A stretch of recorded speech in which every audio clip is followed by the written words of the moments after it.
Pirivi? Onini pirivi uchiripoera baba. Ya, ende uchikora be.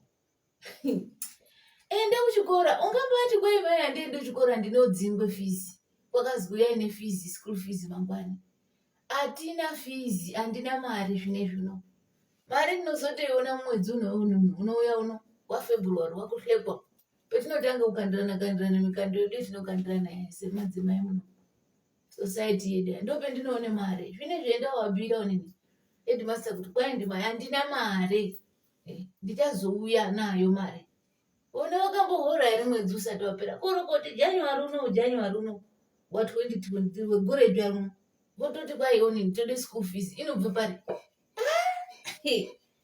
Kudzingi enda. Atina mari. Kurokoti vanoda onini ma extra lesson aya takabhadhara. Ona ipa onini ipa pepa. Tinobhadhara zvinorungwa zvinoda kurungwa zvamafoni zviya kuti utsvage mushandopo.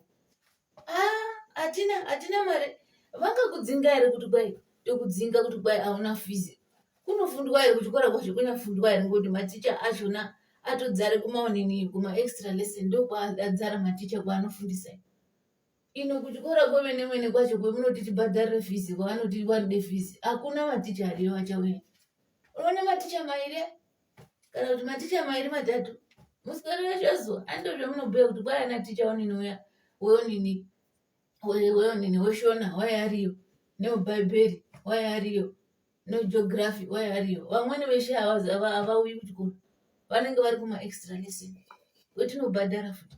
Saka hatichazivi kuti tobhadhara ma extra lesson ega. Chikora chakona totorekere kubhadhara kana kuti zvikora zvichatopedzisira zvatovharwa.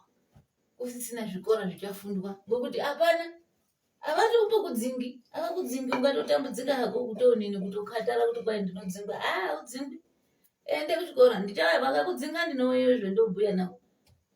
Zvinganisa vanenge veikudzinga ngeri kuti kudini kwakona ngokuti apana zvinofundwa mafizi anongobhadharwa echienda hawo. Eienda. Hakuna maticha. Tingatoremba. Onini endapo inini ndoda kuti onini ndoda kuti watobudawo inini ndotoende kumapandanda kotsvaka chuwa changu. Ndokuende kumapandanda yakanaya mvura. Ndokuende kumapandanda. Enda zvako ungatonini ungatotambudzika. Zvefizi ere ungatambudzika enda. Tingatokhatadzwa fizi pano inobva pari. Mumakanyi muno wati kumburiro tinoona kuti fizi isusu machirikadzi mumakanyi muno. Inozwi fizi dzacho dzawandisa dzane madepartment kune fizi iyi. Kote fizi yekuma extra lesson inodiwa.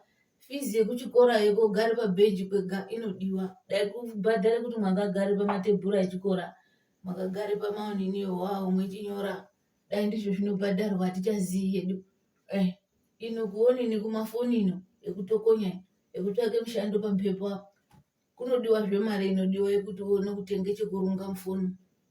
Kuti uone kutsvake mushando. Yei.